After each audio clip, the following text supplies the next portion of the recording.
나폴레옹이 프랑스의 왕위에 올랐을 때 자신의 가장 큰 정적 중에 한 명인 앙기엔이라고 하는 공작이 있어요. 이 사람을 눈의 가시처럼 여겼다고 합니다. 근데 이 앙기엔 공작이 인품이 좋고 백성들을 잘 보살폈기 때문에 파리에 있는 이제 수도였던 파리에 있는 모든 백성들이 그 앙기엔 공작을 향해서 전폭적인 지지를 보냈고 그를 추앙하고 있어서 함부로 그를 제거할 수가 없었어요. 근데 시간이 지나면 좀 멈춰지겠지 그랬는데 왕위에 오르고 한참 시간이 지났는데도 이 자기보다 앙기엔 공작의 인기가 더 높아지는 것 같아요. 그래서 위기를 느꼈던 이 나폴레옹이 결국 말도 안 되는 모함을 이제 통해서 이 앙기엔 공작을 사형시킵니다. 이 모든 과정 백성들이 바보가 아니잖아요. 다 알지요. 왜 그게 공작에 의해서 죽이었다는 사실을 알기 때문에 모함에 의해서 죽임당했다는 사실을 알기 때문에 파리의 시민들이 분노하면서 폭동이 일어날 조짐이 일어나기 시작해요. 이때에 나폴레옹이 시민 폭동을 가라앉히기 위해서 사용한 방법이 있어요. 서정시라고 이제 불려지는 그 이름의 뜻을 가진 오시앙이라고 하는 발레 공연을 이제 열게 되는 거예요. 파리 시민들이요, 이 화려한 이 발레 공연을 보면서 이제 열광하기 시작해요. 그러면서 며칠이 지나고 나니까 공작의 죽음에 대해서는 다 잊어버리고 그 공연에 대해서만 사람들이 이야기하더라는 거예요. 우리가 정말 중요한 것을 잊지 말아야 되는데 그 잊지 않기 위해서는 작은 유혹과 이제 작은 쾌락으로부터 뭘 지켜야 되냐면 우리 마음을 지켜야 돼요. 이걸 지키지 못하면 다른 것에 마음을 빼앗겨 버리는 거죠. 아무리 이제 달콤하게 느껴지는 유혹과 쾌락이라 즐거움이라고 할지라도 금세 사라질 안개와 같은 것들이에요. 그래서 거기에 마음을 빼앗기면 안 됩니다. 지금은 이렇게 쉬고 지금은 함께 놀러 다니고 이런 게 좋지만 그것들은 다 사라질 것들이에요. 오직 하나님 앞에 설 때 믿음만 남는 거예요. 주의 말씀만 영영이 서리라 시편 기자는 그렇게 고백해요. 우리는 성도로서 무엇을 기억하고 살아야 되는지를 분명히 알아야 됩니다. 우리의 마음이, 여러분의 마음이 어디를 향해야 될지를 분명히 정해야 된다는 얘기예요. 본서의 저자인 느헤미야는 아마도 그 조상이 바벨론으로 포로로 끌려왔던 것 같아요. 근데 이게 시간이 지나면서 바벨론이 망하고 그리고 페르시아가 들어섭니다. 느헤미야는 페르시아 시대에 아닥사스다 왕이 다스리던 그때에 술 맡은 관원이 되었어요. 그러던 어느 날 느헤미야가 자기의 형제인 하난이란 사람이 이제 예루살렘에 방문했다 돌아오면서 기가 막힌 소식을 가지고 오는 거예요. 그 소식이 뭐예요? 예루살렘 성이 무너졌다는 거예요. 그곳에 돌아간 백성들, 그곳에 남아있는 백성들이 큰 어려움을 겪고 있다는 소식이에요. 이 소식을 들었던 느헤미야가 크게 안타까워합니다. 그 안타까움은요, 안타까움을 넘어서 극심한 아픔까지 느끼기 시작해요. 그래서 나라와 민족을 위해서 금식하며 기도하는 거예요. 느헤미야 2장 2절에 가보면 그 아픔과 근심이 얼마나 큰지 얼굴에 나타나요. 그 근심을 왕까지 알아차리게 되는 거예요. 2장 2절에 보면 왕이 내게 이르시되 내가 병이 없거늘 어찌하여 얼굴에 수심이 있느냐? 이는 필연 내 마음에 근심이 있음이로다 그랬어요. 느헤미야가 이 말씀은요, 느헤미야가 왕의 신임을 얼마나 많이 받고 있는지를 알려주는 말씀이에요. 보통은 신하가 왕의 안색을 좀 살펴야 되는 거잖아요. 그런데 오늘 말씀해 보면 왕이 신하의 얼굴을 안색을 살피고 있어요. 그만큼 느헤미야는 왕의 신임과 사랑을 받고 있는 거예요. 또 한 측면으로는요. 사실 이 신하는 왕 앞에 나갈 때 근심된 빛을 띠고 나가면 안 되는 거예요. 그러면 당시에는 죽임을 당할 수 있는 상황이에요. 그런데 그 모든 상황임에도 불구하고 얼마나 슬픔이 극심했는지 얼굴에 그것이 자연스럽게 나타났다는 거예요. 느헤미야는 사실 이 당시에 별로 걱정이 없는 사람이에요. 문제도 없어요. 왕으로부터 사랑과 신임을 많이 받고 있는 사람이에요. 그런데 이 느헤미야는 자기가 지금 누리고 있는 그 삶에 만족한 삶과 안락한 삶에 안주하질 않아요. 느헤미야의 마음이 다른 곳을 향하고 있었거든요. 지금 내가 누리고 있는 삶에 그 마음이 있질 않아요. 느헤미야가 바라보고 있던 것이 어느 곳일까요? 느헤미야의 관심은 예루살렘에 있었습니다. 오늘 본문 2절의 말씀대로 하나니라고 하는 자기 느헤미야의 동생이 형제가 예루살렘을 방문했다가 돌아와서 이제 예루살렘에 대해서 묻는 이 느헤미야에게 말을 해줘요. 사실 느헤미야는요 예루살렘에 가본 적이 없는 사람이에요. 역사적으로 보면 주전 605년, 주전 597년, 586년 세 차례에 걸쳐서 바벨론이 예루살렘 지역 유다를 침략을 해요. 그래서 예루살렘 성이 돌 위에 돌 하나 남지 않을 만큼 완전히 멸망하는 거예요. 그리고 이 느헤미야서가 기록되고 있는 이 당시 지금 현재가 어느 시대냐면 주전 440년경이에요. 그러니까 이스라엘이 멸망한 유다가 멸망한 지 거의 140년 정도가 지난 시점이에요. 물론 주전 536년에 1차 포로 귀환이 있었어요. 해방을 받고 예루살렘으로 돌아간 사람들이 있었어요. 그리고 2차 귀환이 458년에 있었습니다. 그리고 지금은 역사적으로 보면 주전 444년경이에요. 자, 이 정도 시간 지났으면 140년이라는 시간이에요. 우리나라 역사로 보면 100년 넘게 가지 못한 나라도 있었거든요. 그럼 140년 정도 되면 잊어도 될 만한 시간이에요. 예루살렘에 대해서 관심이 없어질 만한 시간이에요. 더군다나 예루살렘에 한 번도 가본 적이 없는 곳이에요. 이곳에서 태어나서 페르시아에서 이제 관직에 오른 사람이에요. 그리고 지금 자기의 자리가 어떠냐면 괜찮게 살아요. 살 만큼 살고 괜찮은 지위에 올라 있어요.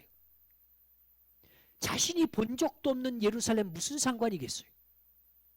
그런데 이 느헤미야는요 예루살렘에 관심을 둬요. 예루살렘이 궁금해요. 그래서 예루살렘을 다녀온 형제를 불러서 그 상황을 묻는 거예요. 느헤미야가 이렇게 예루살렘에 관심을 보이는 이유는 뭐냐면 거기에 하나님의 성전이 있기 때문이에요. 느헤미야의 마음은 태어나서 한 번도 가보지 못한 곳이지만 언제나 하나님의 성전이 있는 예루살렘 성에 있었어요. 예루살렘을 향해서 끊임없이 마음을 두고 있었어요. 부모로부터 훈련받은 신앙의 훈련으로 시작된 거겠지요. 주전 536년에 고향으로 돌아간 약 5만 명의 백성들이 무너진 성전을 재건합니다. 성전을 다시 세워요. 그런데 그 성전은 이방인들의 반대로 인해서 약 16년 동안 방치돼요. 성전 건축을 진행하지 못해요. 그리고 주전 520년경에 그 성전이 완공이 돼요. 이게 스룹바벨 성전이에요. 이 성전은 기록에 의하면 솔로몬의 성전보다 크기나 규모 그리고 아름다움에 있어서 비할 바 못 된다라고 알려지고 있어요. 그런데 하나님의 성전이 있는 그 성을 향해서 마음을 쏟고 있는 느헤미야. 느헤미야에게는요, 성전이 크냐 작으냐 이건 중요하지 않아요. 그곳은 하나님을 만나는 장소였고 하나님이 임재하는 장소였기 때문에 그래요. 하나님도 마찬가지예요. 하나님은요, 성전의 크기를 문제 삼는 적이 없습니다. 크기에는 관심이 없으세요. 무엇을 가지고 금으로 지었느냐 돌로 지었느냐 그런 것도 하나님은 관심 갖지 않아요. 다만 사람들의 마음이 거기에 있는지 없는지 거기에만 관심이 있어요. 솔로몬이 성전을 짓고 하나님 앞에 봉헌 예배 드릴 때에 하나님이 그에게 뭐라고 말씀하시냐면 너희들의 마음이 떠나면 이 성전도 무너져 사람들의 놀림거리가 될 것이다 이렇게 말씀하셨어요. 너희들의 마음이 이곳에 있느냐 없느냐가 중요하다라고 말씀하시는 거예요. 느헤미야가 성전에 관심을 두었던 이유는 하나예요. 거기에 성전이 있었기 때문에, 거기에 하나님의 임재하심이 있는 성전이 있었기 때문에 예루살렘에 관심을 둔 거예요. 두 번째로 느헤미야는 예루살렘을 위해서 슬퍼하며 금식하고 기도합니다.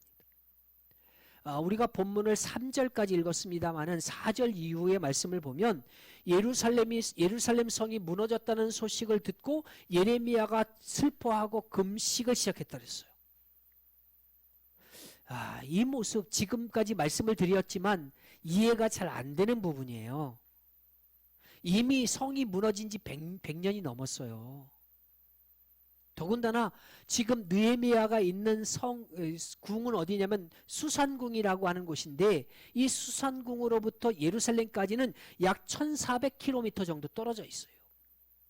엄청나게 먼 거리예요. 그 예루살렘이 자기와 무슨 상관이 있어요? 그 성이 무너진 것도 자기 죄 때문이 아니잖아요. 자신이 또한 그 성을 무너뜨린 것도 아니고. 도대체 무엇 때문에 슬퍼하고 무엇 때문에 금식하는지 이유를 찾기 어려워요. 얼굴이 그토록 상할 만큼 슬퍼하고 금식할 만한 일일까? 근데 단 하나의 이유는 그곳에 성전이 있기 때문에, 하나님의 임재가 있는 곳이기 때문에 그렇게 아파하고 기도하기 시작하는 거예요. 믿음의 사람의 모습이 이래야 됩니다. 하나님의 이야기가 나오고 교회의 이야기만 해도 마음이 막 울리고 귀가 열리는 거예요. 하나님과 교회에 관한 좋은 소식을 들으면 막 속에서 막 기뻐지고 좋아하는 거예요. 반면에 하나님과 교회에 대한 안타까운 소식이 들리면 답답해하는 거예요. 이게 믿음의 사람의 모습인 거예요. 이런 믿음의 사람들의 마음이 잘 표현된 구절이 시편 122편 1절에 있습니다. 사람이 내게 말하기를 여호와의 집에 올라가자 할 때에 내가 기뻐하였도다. 성전을 사랑하는 사람의 모습이 여기 나와 있어요. 여호와의 집에 올라가는 것을 기뻐하는 거예요. 주님의 교회, 주님의 몸된 교회를 찾아오는 것을 기뻐하는 거예요. 시편 84편 10절에서도 성전을 사랑하는 사람의 고백이 나오죠. 주의 궁정에서의 한 날이 다른 곳에서의 첫날보다 나은즉 악인의 장막에 사는 것보다 내 하나님의 성전 문지기로 있는 것이 좋사오니라고 고백해요. 오벳에돔이란 사람을 여러분은 기억하실 겁니다. 이 오벳에돔이란 사람, 성전을 가까이 하는 자의 복이 어떤지를 잘 보여준 사람이에요. 이 이스라엘이 블레셋과 전쟁할 때 믿음 없이 법궤만 의지하고 나갔다 전쟁에서 패하고 법궤도 빼앗기죠. 나중에 블레셋 땅에 재앙이 오니까 블레셋이 그 법궤를 도로 보냈어요. 다윗이 그 법궤를 예루살렘 성 다윗성으로 옮겨오려고 할 때에 문제가 생깁니다. 말씀대로 하지 않고 자기 마음 편한 대로 편리주의로 일을 이제 진행하다가 문제가 생겨서 사람이 죽어요. 웃사라는 사람이 죽어요. 그래서 결국 이 두려운 마음에 화가 났는지도 모르죠. 오베데돔이라고 하는 사람의 집에 이 법궤를 내려놨어요. 그 법궤가 오베데돔의 집에 석 달을 있었는데요. 얼마나 하나님이 복을 주시는지 이스라엘 사람들이 다 알 정도로 복을 주셨어요. 소문이 퍼진 거예요. 그래서 다윗이 그 법궤를 다시 말씀대로 옮겨다가 다윗성으로 옮겨오는 거예요. 그러면 여기까지는 우리가 잘 알잖아요. 그 이후에 오베데돔이라는 사람이 어떻게 되었을까? 역대상 16장에 나오는 사람이 이 동일 인물이라면 역대상 16장에도 오베데돔이라는 사람이 나오는데 이 사람이 동일 인물이라고 했을 때 이 사람이 어떻게 되냐면 성전 문지기가 돼요. 아니, 온 이스라엘에 소문날 정도로 복을 받은 사람이잖아요. 그런데 그 받은 복보다 성전 문지기로 있는 것을 더 좋아했던 사람이 바로 이 오베데돔이란 사람이래요. 하나님을 사랑하는 주의 사람은 주님의 일을 하는 걸 기뻐하는 거예요. 교회에서 어떤 일이 주어지든 감사하고 순종하는 거예요. 어느 목사님이 이런 간증을 하시더라고요. 아주 오래전에 한 어느 성도님, 남자 성도님, 그때 당시 40살 정도 된 성도님이었는데 어느 날 자기를 찾아와서 목사님 상담할 게 있습니다. 그러고 목양실로 들어오더래. 그래서 앉혀놓고 이제 기도하고 상담을 시작하는데 뭐라고 얘기하냐면 목사님 금년 여름에 여름 성경학교에는 제가 여름 성경학교를 봉사하고 싶습니다. 그러더래요. 그 말을 듣고 목사님이 깜짝 놀랐대요. 근데 내색하지 않고 계속해서 이야기를 듣는데 그분이 계속해서 말하기를 목사님도 아시다시피 제가 가르칠 수는 없고 그러더래. 그 말에 안심이 되더래. 왜냐하면 그분은 도저히 가르치는 은사가 있는 분이 아니라고 생각되어졌거든요. 그분이 계속해서 말하는데 해마다 여름 성경학교를 하는 걸 보면 더위 가운데 아이들이 물 마시기 위해서 물통 앞에 줄을 쫙 서는데 막 질서도 없고 막 그걸 그래서 어려워하더래. 그래서 자, 이게 굉장히 중요한 일이구나 그렇게 판단되어져서 제가 금년부터 아이들에게 맛있는 냉차를 준비해서 잘 이제 섬기겠습니다. 그러더래. 그래서 그렇게 하시라고 그 여름에 분말 주스를 타서 얼음까지 넣어갖고 아주 시원하게 아이들을 줄을 쫙 세워서 이제 질서 있게 그 주변이 지저분하지도 않게 그렇게 여름에 봉사를 하더라는 거예요. 근데 그게 해마다 여름이면 똑같은 봉사를 계속해서 물론 올해는 코로나19 때문에 여름 성경학교를 할 수 없어서 그 봉사를 할 수는 없지만 이때쯤 되면 그분의 헌신이 그분의 얼굴이 떠오른다는 거예요. 여러분 이런 교인은 가슴에 남는 교인이에요. 느헤미야는 하나님의 마음에 하나님의 가슴에 어떤 사람으로 남았을까요? 그리고 여러분은 하나님의 가슴에 어떤 마음으로 남겨져 있을까요? 하나님의 성전이 있는 예루살렘의 회파 소식을 듣고 가슴 아파하며 금식하고 회개하느라고 몸까지 상한 느헤미야. 혹시 여러분에게 그런 경험이 있냐라고 하는 거예요. 하나님을 생각하고 교회를 생각하면서 가슴 아파하고 눈물을 흘려가며 기도하는 여러분들이 되기를 주의 이름으로 축원합니다. 결국 느헤미야는요 움직이기 시작해요. 기도하고 안타까워하고 여기서 멈춘 게 아니라 실제적으로 자기가 움직여요. 예루살렘이 폐허가 됐다는 소식을 듣고 슬퍼하며 금식 기도했던 느헤미야가 이제 근심된 얼굴을 띠고 왕 앞에 나갔을 때 왕이 묻지요. 그때에 느헤미야가 그 질문에 대답합니다. 왕에게 아뢰되 만일 좋게 여기시고 종이 왕의 목전에서 은혜를 얻었사오면 나를 유다 땅 나의 조상들의 묘실이 있는 성읍에 보내어 그 성을 건축하게 하옵소서.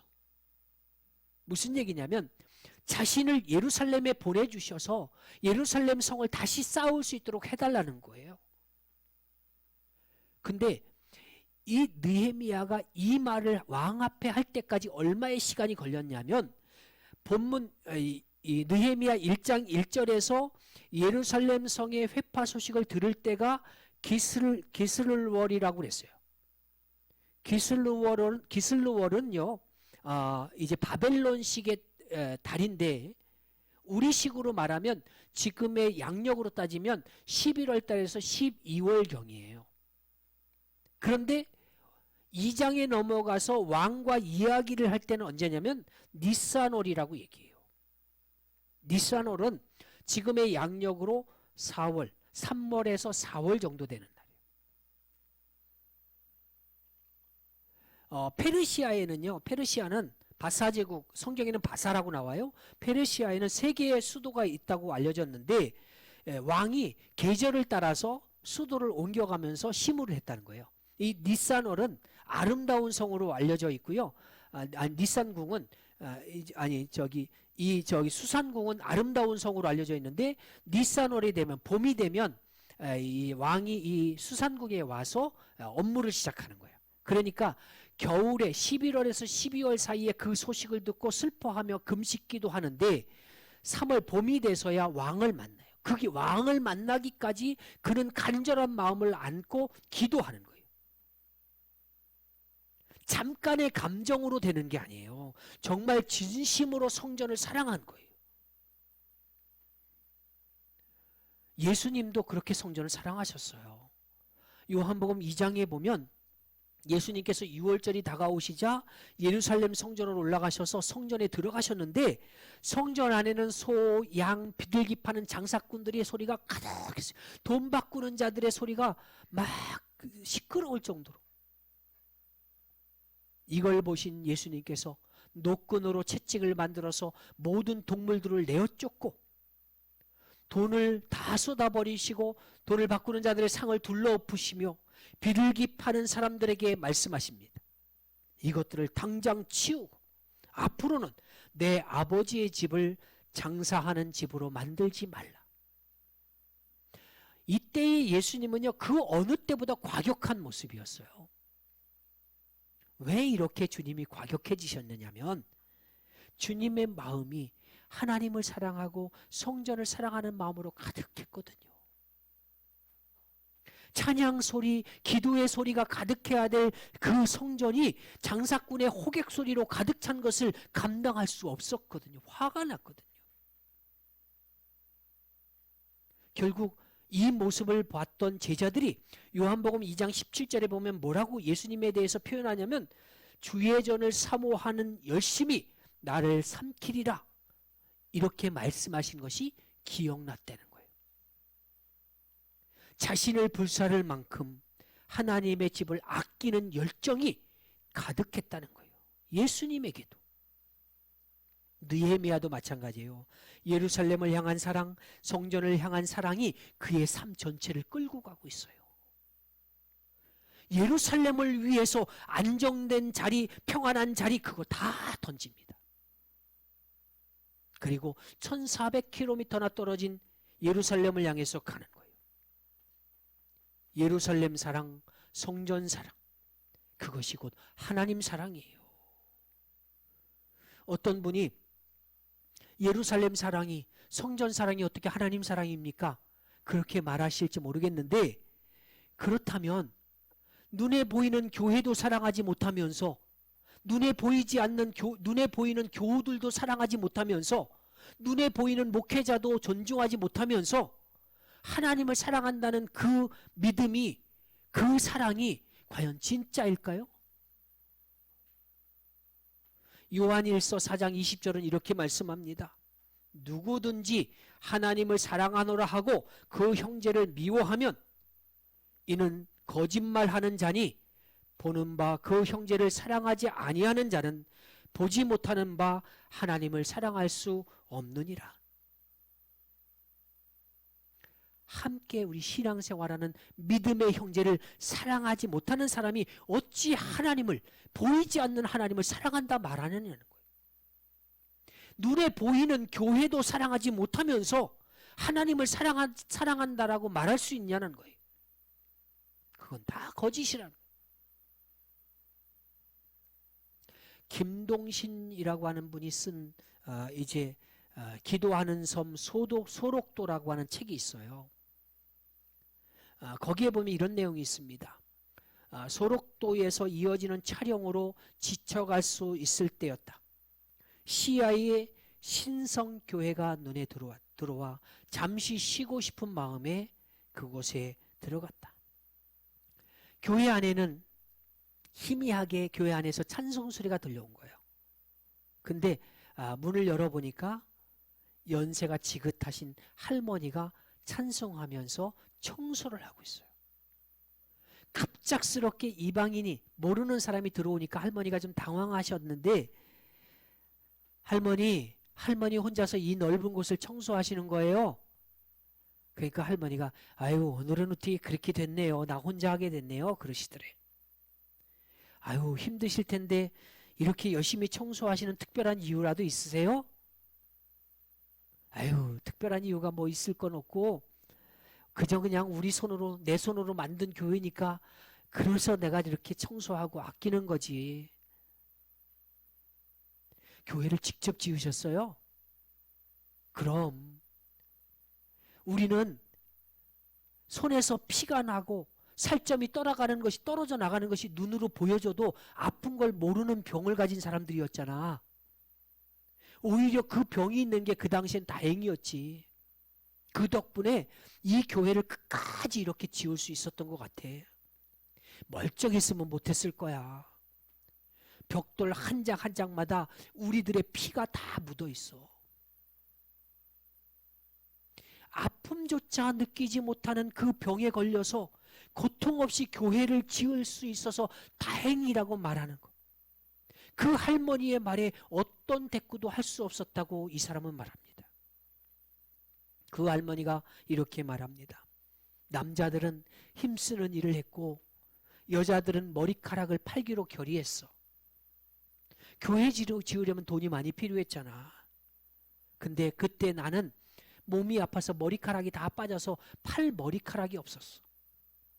그때를 생각하면 지금도 가슴이 아파. 그래서 지금도 건축원금을 멈추지 않는 거야.